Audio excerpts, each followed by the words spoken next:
saw the racket fall. War's over, brother. Peace broke out. That's nice.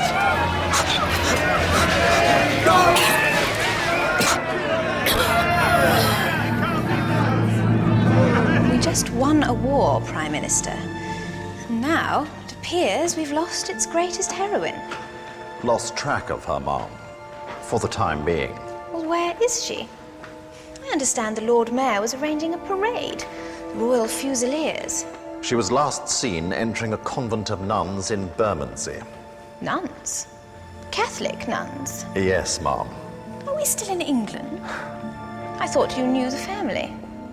I do. Highly respected people. And yet their daughter. I would say she was always unusual, Mom.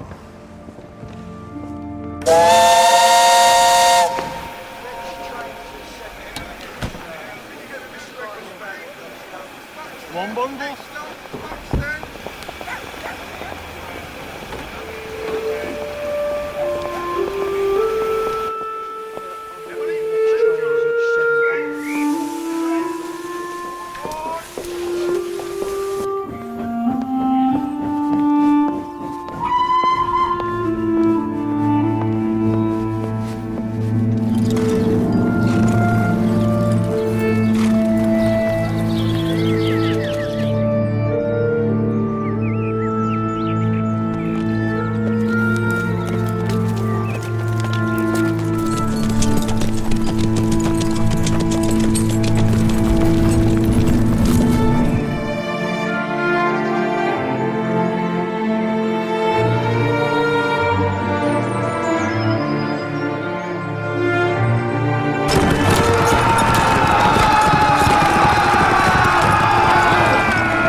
Florence! Oh. Hello, Watson.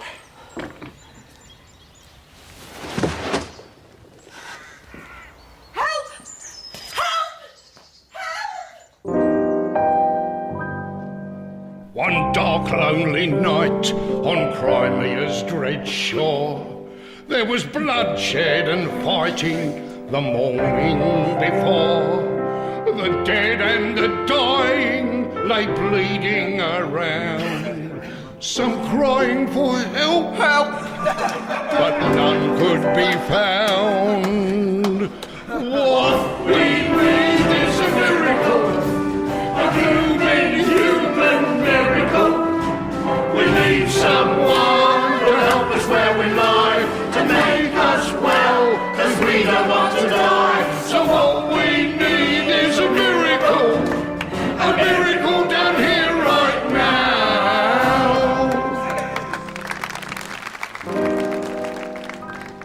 Then God sent his angel to succor the brave, 10,000 she saved from an untimely grave. The wounded may love her, as it can be seen. She's the soldiers' preserver. They call her their queen. Hello, Queenie. What we got was a miracle. A lunatic human miracle. We got a lady when all else failed, who made us well. Our rest is Nightingale.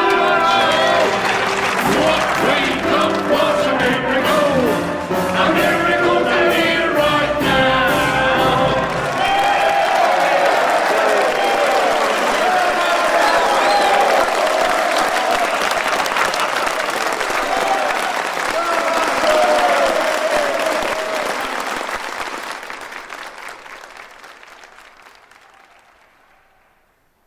Rest, rest, and more rest. Yes, thank you, Doctor. You know what they're calling her? The soldier's preserver. Who calls her that? All sorts, Ma'am. It's from a song. Really? A song about Florence? Oh, my poor brave little girl. Come, my dear. My beloved mother and father.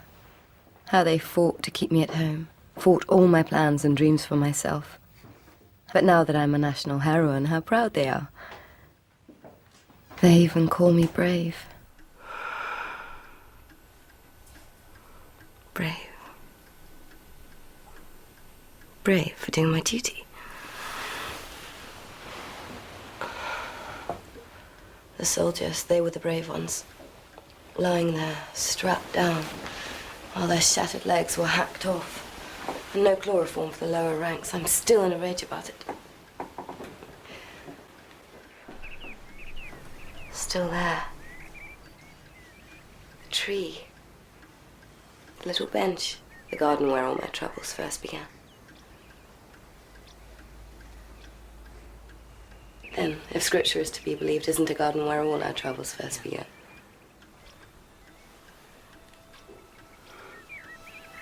I was so young.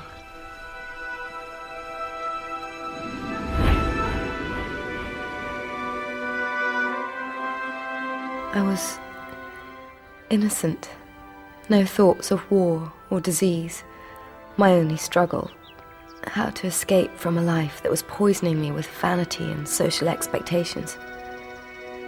But one day something happened that changed me forever. I remember sunlight so bright, too bright. Then a voice. Really, a voice. I was being asked. No, I was being told in no uncertain terms that my life belonged to God, that He had work for me to do. Yes, Lord, let me think of Thy will. Only of Thy will. Let me serve You. You alone. But how could I? I had to admit God's message was sadly lacking in details. What exactly was I to do? All I knew was that I was being stifled. No food for my head, no food for my heart. Slowly dying in a diet of triviality. I prayed, God, show me a way out. Teach me, tell me. And yet, when He did at last and I answered the call, the things I saw. No rest for me now then. Not till the truth is told to all. Listen to this. An American has written a poem about the war. Everyone's writing poems about the war, dear. Yes, well, this one's all the rage, apparently.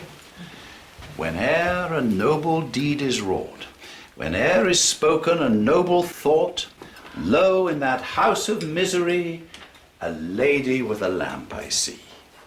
She passes through the glimmering gloom and flits from room to room. Flits? I doubt if our Florence has ever flitted in her life. Well, Mr. Henry Wadsworth Longfellow thinks she does, so who are we to argue? Oh, Flora, you all right? Florence, what are you doing downstairs? Please, stop. If anyone asks me any more questions, I'll buy a revolver and shoot them. Well, anyone except the Queen. What are they saying now? Mr. Longfellow's written a poem about you. An entire army murdered. And what's being done about it? Absolutely nothing. Well, we shall have to see about that. I need some air. Florence, no, not outside. You'll catch your death of cold. At least wear a coat. My dear Papa. Always the skeptic, never sure about anything.